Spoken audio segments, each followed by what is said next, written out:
So, sir, as we were talking, there is one more robot which is coming up in the orthopedic field now. So, मैं जानना चाहता हूँ ये robotic है क्या चीज। फर्स्ट ऑफ ऑल बेस से मैं जानना चाहता हूँ एंड इसकी यूएसपीज क्या हैं, इसका नेम क्या है रोबोट का, या लोग उसको सर्च कैसे करके आए हैं आपके पास में।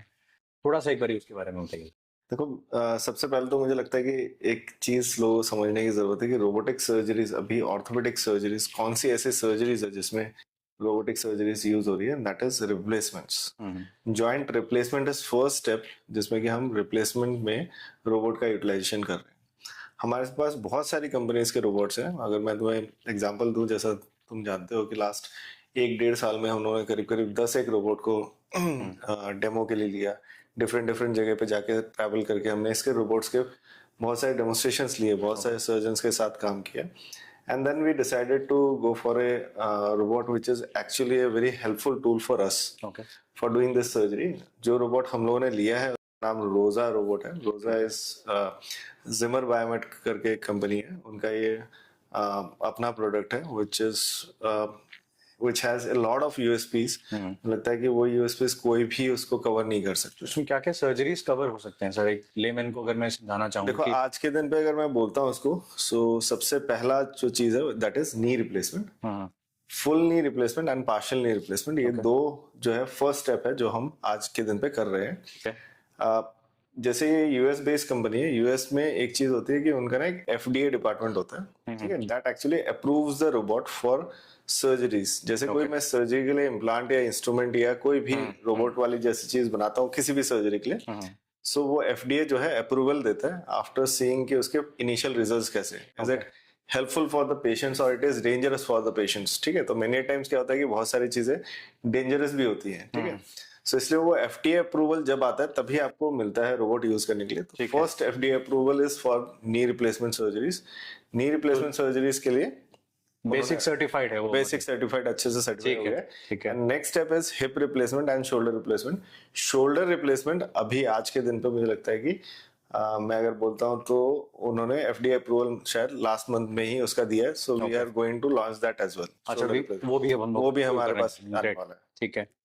सो इसमें क्या ऐसी यूएसपीज हैं जो अभी जो एग्जिस्टिंग रोबोट्स हैं हमारे पास ऑर्थोपेडिक के लिए, उसमें से क्या अलग है, और एज अ होल इसमें हम क्या प्रोवाइड कर रहे हैं सर्विस लोगों को। देखो, मुझे लगता है ये पूरा लास्ट 1.5 साल ना मेरे लिए बहुत बड़ा टफ डिसीजन रहा है, क्योंकि अंडरस्टैंडिंग की नी के रिजल्ट्स हमारे ऑलरेडी नेविगेशन के साथ जब हम सर्जरीज कर रहे थे तो हमारे रिजल्ट्स ऑलरेडी बहुत अच्छे थे। So we had to take something which is even better than that। Okay। ठीक है, तो वो डिसीजन मेकिंग में मुझे लगता है कि लास्ट 1.5 साल मुझे इतने सारे रोबोट्स को ट्राई करना पड़ा। डिफरेंट सेंटर्स पे हम लोग गए, ऑलमोस्ट 100 के 200 के करीब सर्जरीज हम लोगों ने इन रोबोट्स के थ्रू करी, which were actually on demo mode में थे हम लोग। जब हम लोगों ने इन रोबोट्स को यूज किया तो सबके प्लस माइनसेस। मैंने टाइम क्या होता है कि जब हम कोई चीज खरीदने जाते हैं, it is a company person और the company which is beating the drum and ढोल पूरा पीट होते हैं कि ये ऐसा है ऐसा है ऐसा है, बट ऑन रियलिस्टिक स्टेट जब आप यूज करते हो तब आपको रियलाइज होता है कि हाँ, इसमें कुछ प्लस पॉइंट्स है या नहीं है। ठीक है। जो 1.5 साल का हमारा जो निष्कर्ष निकला वो ये था कि हमें ऐसा रोबोट चाहिए जो मेरी सर्जरीज के प्रिसीशन को बढ़ा दे, मेरी सर्जरीज को और फास्ट कर दे, जल्दी कर सके हम, जिससे पेशेंट की वेलबींग और उसके क्लिनिकल आउटकम इम्प्रूव हो, मतलब उनके लिए फायदेमंद भी हो और वो इकोनॉमिकल भी हो। मतलब कि वो ऐसा एक जैसे रोबोट हम वर्ड सुनते हैं ना, लगता है कि एक फाइनेंशियल बम की तरह बर्डन गिरने वाला है, तो ऐसा ना हो। लोगों को लगता है नई टेक्नोलॉजी है ये तो महंगी होगी, बहुत महंगी होने वाली। तो ये जो चीजें हैं, ये सारी चीजों पे हम लोगों ने बहुत ज्यादा R&D की, उसके बाद भी रियलाइज की ROSA is one of the thing where we can actually achieve all the required things. जब हम कर रहे हैं उससे और बेहतर कैसे कर सकते हैं, और हम इम्प्लांट्स भी कॉम्प्रोमाइज ना करें, जो बेस्ट क्वालिटी इम्प्लांट्स है उसे ही यूज करें, एंड रिजल्ट्स को और बेटर रखें और लंबा लॉन्गिट्यूडिटी को बढ़ा सके at a very affordable cost. Affordable cost तो ऑफ कोर्स सबको बहुत अच्छी लगती है, लेमन को अच्छी लगती है, बट ऐसा क्या, मतलब आप मुझे कुछ बता रहे थे, पीछे भी हम बात कर रहे थे कि कस्टमाइज हो सकता है इसमें, आपका इम्प्लांट साइज हो गया, इन्फेक्शन रेट कम है, वो थोड़ा सा डिटेल में तो मैं अगर स्टार्टिंग ऑफ जर्नी बताऊं कि हम हर स्टेप पे रोबोट को कैसे डिफरेंशिएट करते हैं उसको अगर मैं बताऊं तो नंबर वन सबसे पहला अगर हम आते हैं कि पेशेंट प्लानिंग पे, जैसे सर्जरी से पहले जो प्लानिंग हो रही होती है, तो आप ये देखोगे कि इस पर्टिकुलर चीज में आप एज ए पेशेंट अगर आप अपने पेरेंट्स को लेके आना चाहते हैं सर्जरी के लिए, तो आप सर्जरी के दिन वॉक इन करके आ सकते हैं, मतलब कि सर्जरी दिन सुबह उठ के आप चलते हुए आए और अपनी सर्जरी करा सकते हैं। तो जैसे उसमें कुछ एक मेजर होता है कि आपको खाली पेट रहना बिफोर द सर्जरी। हाँ, those are things, those are anesthesia things which are needed। ठीक है। मगर क्या होता है कि बहुत सारे रोबोट्स में क्या है कि एक दिन पहले आपको एडमिट करना है पेशेंट को to get a CT scan done. ठीक है, सिटी स्कैन कराना है, उस सिटी स्कैन को एक सॉफ्टवेयर के थ्रू रन करना है, और कुछ जगहों पे ऐसा है कि उस सॉफ्टवेयर को रन करने के लिए आपको इंटरनेशनली डेटा को भेजना है, उसके बाद आपके पास डेटा बन के आ रहा है। हाँ, नेक्स्ट डे मॉर्निंग में आप सर्जरी से पहले सारी चीजें हो रही होती है। ओके, ठीक है। And again CT scan itself is hazardous. जैसा मुझे लगता है कोविड के बाद लोगों को समझ में आया है कि सिटी स्कैन रेडिएशन होती है। पहले तो लोग सिटी बोलते छटाक से करा लेते थे, आज के दिन पे सोचते हैं कि सिटी स्कैन से कैंसर हो सकता है, रेडिएशन हैजर्ड से कैंसर हो सकता है, तो लोग अवॉइड करते हैं। तो अननेसेसरी एक्सपोजर जो है वो कम हो जाता है। आप जिस दिन सर्जरी है उस दिन चल के आइए, एक नॉर्मल एक्सरे जो हम स्टैंडिंग पोजीशन में नॉर्मल एक्सरे करते थे या स्कैनोग्राम्स करते थे, उन्हीं को आपको यूटिलाइज करना है। ठीक है, अगर आप चाहते हैं कि स्कैनोग्राम आप बहुत वो है कि नहीं मुझे स्कैनोग्राम भी प्री एंड पोस्ट को कंपेयर भी करना है, तो आप एक स्कैनोग्राम सिर्फ करा दीजिए। लॉन्ग लेग एक्सरे होते हैं, स्टैंडिंग एक्सरेस, उसको आप रोबोट में डाल दीजिए, वो आपको डिटेल अगले दिन सर्जरी के साथ साथ वो बता देगा। ये आप नॉर्मल एक्सरे लेके आए, आज सुबह आए आप सर्जरी के लिए, क्योंकि बहुत सारे हम लोगों ने जो बेसिक प्रॉब्लम्स थी, जैसे कुछ लोगों के पेरेंट्स दूसरे स्टेट में रहते हैं, वो लोग सर्जरी कराने उसी दिन आ रहे हैं जिस दिन सर्जरी से पहले सारे इन्वेस्टिगेशंस करा के आ रहे हैं, वो आते हैं गुड़गांव में कि हम सर्जरी कराएंगे और करा के चले जाएंगे। सो दैट यूएसपी जो था, ये सिर्फ जो है मुझे लगता है रोजा को छोड़ के और किसी रोबोट में नहीं था कि मैं आज सर्जरी के लिए एडमिट कर सकता हूँ पेशेंट को और आज ही सर्जरी करके सर्जरी आगे करा सकता हूँ without any exposure to radiation. मतलब मुझे सिटी स्कैन कराने की जरूरत नहीं है। Again CT scan is not only radiation, it is cost to the patient as well as pain to the doctor की। उस पर बड़े सारे कैलकुलेशंस करनी है और उससे कोई एक्यूरेसी में कोई मेजर फर्क नहीं आ रहा है, क्योंकि सिटी स्कैन सिर्फ और सिर्फ बोन कट्स देख रहे हैं। ओके, लिगामेंट बैलेंसिंग नहीं देखता है, उसके लिए एमआरआई करानी पड़ेगी। अब तुम सोचो कि मैं वो भी डालना चाहता हूँ, तो मुझे एक रोबोट में डबल 20,000 रुपए का खर्चा तो मुझे सामने सामने दिखाई देता है, सिटी एंड एमआरआई को अगर मैं ऐड कर देता हूँ, तो that pain is reduce. Cost initially पहले रिड्यूस हो गई इन्वेस्टिगेशन लेवल पे। ठीक है, now the patient comes, he gets the surgery done without radiation, कोई भी इसमें वो नहीं है, ये प्रॉपरली इमेजलेस सर्जरीज है। ठीक है, अब आप रोबोट जब यूज कर रहे होते हो तो डॉक्टर के लिए फायदा क्या है कि he is using it along with, वो रोबोट हमें सारी चीजें बताता रहता है कि अभी हम जो कट करने वाले हैं उस कट में क्या होने वाला है। अच्छा, ठीक है, आपका अलाइनमेंट कितना चेंज हो जाएगा, तो इमीडिएटली आपको हर चीज पे, हर स्टेप पे आपको गाइड करता रहता है। अरे वाह। सेकंड, हमारा जो एक्सपोजर है, पहले हम बहुत बड़ा वुंड खोलते थे, उसके अंदर बोन्स के साथ लिगामेंट्स को देखना, अलाइनमेंट के लिए थाई बोन, लेग बोन के बोन को देखना। ठीक है, उनको देखने की जरूरत ही नहीं है आपको।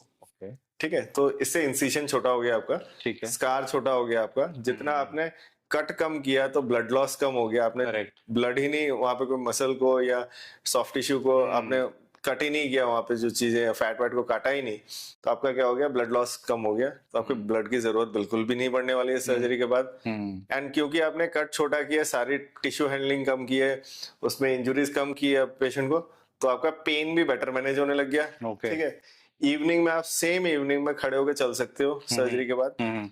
And the best part is कि रोबोट को आपने एक साइड में रखा है एंड इसी से आप दोनों सर्जरीज एक साथ कर सकते हो, दोनों मतलब नीज की, दोनों नी की, सेम पर्सन की दोनों नीज की। सो द प्रॉब्लम हैपेंस कि आपने दूसरे रोबोट्स में कुछ रोबोट्स में ऐसा है कि आपने इधर सर्जरी की है, कुछ क्या ऑलमोस्ट सारे रोबोट्स में ऐसा है कि आपने इस तरफ रखा, लेफ्ट साइड की सर्जरी के लिए लेफ्ट साइड में रखा, राइट साइड की सर्जरी में राइट साइड में रखा। तो आप जब रोबोट को मूव करते हो तो सारी चीजें सेटिंग दोबारा करनी है, डिस्पोजेबल आइटम्स दोबारा से यूज करने, दोबारा से क्लीन ड्रेप करना है, तो आपका डबल खर्चा हो जाता है। कंज्यूमेबल देखा जाए तो बिल में तो अगर मैं बोलूं खर्चे, कोई बोलता है कि खर्चा इज नॉट अ प्रॉब्लम, मैं बोलता हूँ कि एनवायरनमेंट फ्रेंडली हो जाता है।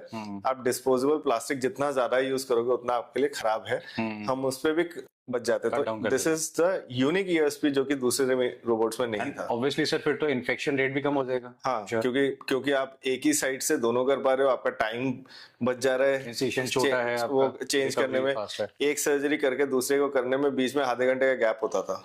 ठीक है, कुछ रोबोट्स हमने यूज किए जिनमें ये प्रॉब्लम आ रही थी हमें, ठीक है, एंड वी वर कंसर्न कि कैसे इससे वो छुटकारा पाए।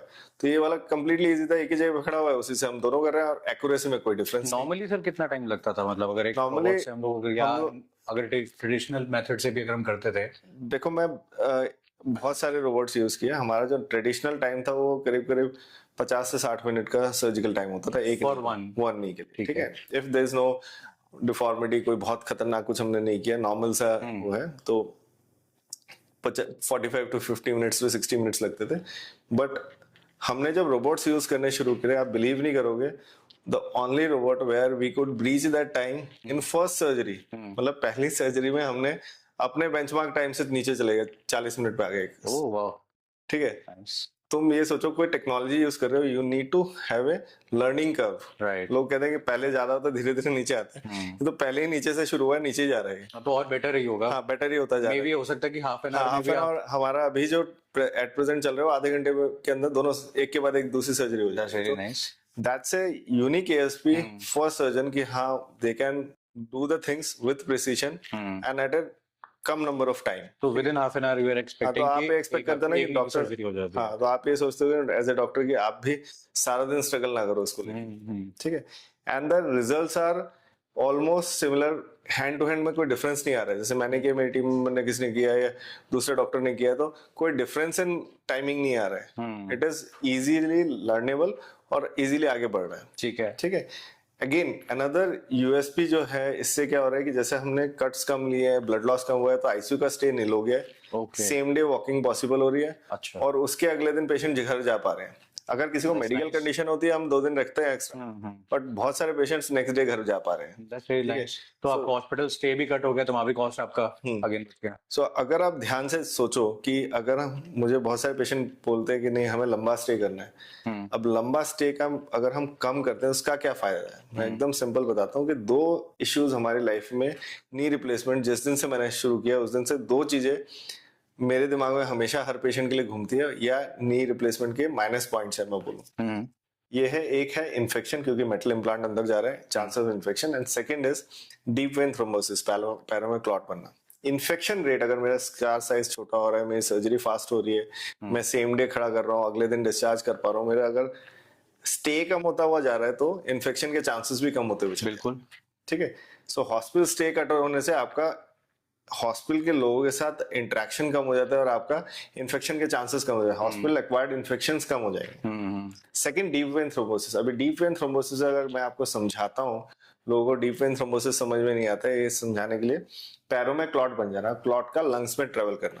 अब ये एक पर्टिकुलर चीज जो है वो मुझे लगता है कि कोविड ने बहुत अच्छा समझाया है। कोविड में जो लोगों की डेथ हुई है या उनको कॉम्प्लिकेशन हुई है, इसलिए हुई है कि कहीं ना कहीं से क्लॉट ट्रेवल करके लंग में फंस गया है ओके। और पल्मोनरी कॉम्प्लिकेशन। ये तो काफी कॉमन कंप्लेंट देखा हमने आते हुए। हाँ, तो जितने लोग कोविड में मैक्सिमम जिनकी देहांत हुआ है, मौत हुई है, या जिनको आईसीयू स्टे बढ़ा है, it is because of those clots. Okay, तो इससे ये क्लॉटिंग होगी ही नहीं फिर। हाँ, तो आप क्लॉटिंग का जो मेजर रीजन था इज कि पेशेंट बेड रिडन रह जाता था, ठहरा हुआ ब्लड में क्लॉट्स बन जाते। बिल्कुल। So you can reduce that clotting chances if you make the patient stand on the same day, walk, next day से चलाओ, और चौथे 5वें दिन पे अपने काम शुरू करो।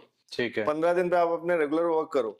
इससे क्या होता है, लोगों को कॉन्फिडेंस आता है और एक कॉम्प्लिकेशन रेट कम हो जाती है। तो ये 2 चीजें भी हम रोबोट के साथ बहुत अच्छा कर पा रहे हैं कि infection reduce and complications like deep vein thrombosis को कम कर सकते हैं। डेफिनेटली यस, इसके साथ जो हम पहले कर रहे थे, जैसे ब्लड थिनर्स दे रहे थे या स्टॉकिंग्स पहना रहे थे या एक्सरसाइजेस करा रहे थे, वो तो मैं हाँ बोल रहा हूँ, but it is another tool which is reducing the complication chances of these type of things. तो ये अगर देखा जाए तो मुझे लगता है कि बहुत सारे पैसे एक्चुअली में अब ये लोग ज्यादा समझ पाएंगे कोविड के बाद से, जब लोगों ने और डिटेल में स्टडी करा हर एक प्रॉब्लम को, तो आप समझ पाएंगे वो क्लॉट की क्या है, उसके एक्चुअली हाँ, उसकी अहमियत क्या है। तो बहुत लोगों के घरों में हो गया है, तो लोगों को पता चल गया कि है क्या चीज। तो ये कहना ठीक होगा कि get back to action in the first day only. हाँ, get back to your activities as soon as possible. मेरे को बहुत सारे लोगों ने, डॉक्टर्स ने भी बोला क्या फर्क पड़ता है, 2 दिन पेशेंट बिस्तर पे ही रहता है तो क्या प्रॉब्लम है। मैं अपना पेशेंट बिस्तर पे नहीं देखना चाहता हूँ, ना ही मैं उसको हॉस्पिटल में एडमिटेड पेन में या किसी कॉम्प्लिकेशन के साथ देखना चाहता हूँ। मैं चाहता हूँ मेरा पेशेंट सारी एक्टिविटीज करे, तुम सोचो कि मैं एजेड होता हूँ और मैं अपने आप को देखता हूँ कि मैं सिमिलर कॉम्प्लिकेशन को मैं झेल रहा हूँ मेरी नी सर्जरी के बाद, राइट। मैं कभी नहीं झेल पाऊंगा मुझे लगता है। और मुझे लगता है कि इस सिनेरियो को चेंज करने का टाइम आ गया है, correct. And we should be aggressive to treat these type of things. And lastly मुझे लगता है कि जो सबसे बड़ा यूएसपी ऑफ दिस रोजा था वो मैंने अभी तक नहीं बताया, दैट वाज कि ये robot definitely US FDA approved है, जिमर का है। तो बेस्ट पार्ट था कि जिमर का जो सबसे प्रीमियम सेगमेंट का इम्प्लांट, ठीक है, जो कि मुझे लगता है कि one of the most expensive implant in world है, जो कि यूएस मेड है, जिमर का Persona implant. Okay. That is the implant which we are using in all the patients. Okay, ठीक है। तो मतलब कि तो फिर तो कॉस्ट काफी ज्यादा होगा हाँ, फिर ऐसे तो ऐसे? नहीं तो best part is Modi government has made this beautiful thing that all company any implant has to be sold at same price, okay, standardised rate. Standardise rate में। इंडिया में ऐसा हो रहा है, मगर वो अमेरिका में अभी भी 4 से 5 गुना टाइम्स मतलब कॉस्टिंग है उसकी। वो इम्प्लांट अगर अमेरिका में लोग यूज कर रहे होते हैं, वही लोग यूज कर पाते हैं जो अफोर्ड करते हैं या बहुत प्रीमियम पॉलिसीज रखते हैं। ठीक है, तो वो इम्प्लांट का नाम है पर्सोना। पर्सोना का वर्ड का मतलब है कि पर्सनलाइज्ड कस्टमाइज्ड इम्प्लांट। ओके, ठीक है, पर्सनलाइज का मतलब है कि आपके हिसाब से सारे शेप एंड साइज कर्व्ड होंगे। ओके, ये जेंडर स्पेसिफिक भी है, मतलब कि मेल फीमेल में आप जेंडर को डिफाइन कर सकते हैं, मेल फीमेल के हिसाब से आप साइजेस में कस्टमाइज कर सकते हैं। जैसे हम जूता पहनते हैं, मैं समझाता हूँ, जैसे हमारे पास जूते का साइज होता है 9 या 10 या 8। ठीक है, अब मेरा अगर सोचो कि 8.5 है, ठीक है, तो मैं क्या करूंगा, या तो मैं 8 पहनूंगा या 9 पहनूंगा। करेक्ट। ठीक है, 9 मुझे लूज फील हो रहा होगा, 8 मुझे टाइट फील परफेक्ट नहीं हो रहा होगा। बट यहाँ पे क्या है कि 8.25 भी है, 8.5 भी है, ओह नाइस, 8.25 भी है और 9 भी है। That's what. And breath width wise, मतलब विड्थ वाइज की तुम्हारे पास जूते का जैसे फ्रंट टाइट होता है, किसी का पैर सामने से टाइट होता है, वैसे ही इम्प्लांट भी नैरो एंड वाइड उसमें अवेलेबल है। So these are the things which I think make this implant a unique implant. Okay. And longevity, Zimmer के जो पुराने नेक्स्ट जेन वाले इम्प्लांट्स थे, उनकी लॉन्गेटिविटी 30 से 35 साल है। तो मुझे लगता है कि ये इम्प्लांट तो अगर एक्यूरेसी के साथ लगे तो इवन रिजल्ट्स 30-35 साल भी आगे मुझे लगता है कि और नंबर जाने वाले हैं। तो जेंडर स्पेसिफिक में आपने जो ऐसे बताया, मैं वो जानना चाहता हूँ कि जेंडर स्पेसिफिक अगर है, उससे क्या किसी को फायदा एक्चुअल में मिल रहा है? देखो, मतलब पहले तो आई एम श्योर कि ऐसे शायद जेंडर स्पेसिफिक नहीं होता था। अभी मैं तुम्हें एक सिंपल एग्जांपल दोबारा जूते का ही देता हूँ। जूते की शॉप में जाते हैं ना, जो अच्छी कंपनी के शूज होते हैं उसमें देखना female sporting shoes and male sporting shoes अलग होते हैं। बिल्कुल, ये सालों से है, लगता है बहुत सालों से हम हमेशा देखते हैं, and we never thought of कि हमारे इम्प्लांट्स भी ऐसे हो सकते हैं। डेफिनेटली हाँ, तुम्हारा फीमेल का पैर जो है वो छोटा होता है as compare to male foot. तो मेल फुट में क्या है, फ्रंट ब्रॉड होता है, कर्व हो सकता है ज्यादा हो, फीमेल्स में सॉफ्ट पैर होता है, छोटे साइज में होगा, नैरो पैर होगा, साइजेस भी डिफरेंस होंगे। तो वो चीज जो अगर इम्प्लांट भी ऐसा चीज वो कर रहा हो, तो सोचो आपके बोन की क्वालिटी में कितना डिफरेंस रह जाए। नेचुरली थोड़ा तो इमेजिन में कर पा रहा था, लेकिन सो मैं इसलिए ये चीज समझाना चाहता हूँ कि यही सारी यूएसपीज है। अब तुम सोचो कि एक रोबोट है, robot is a machine and your surgeon has brains.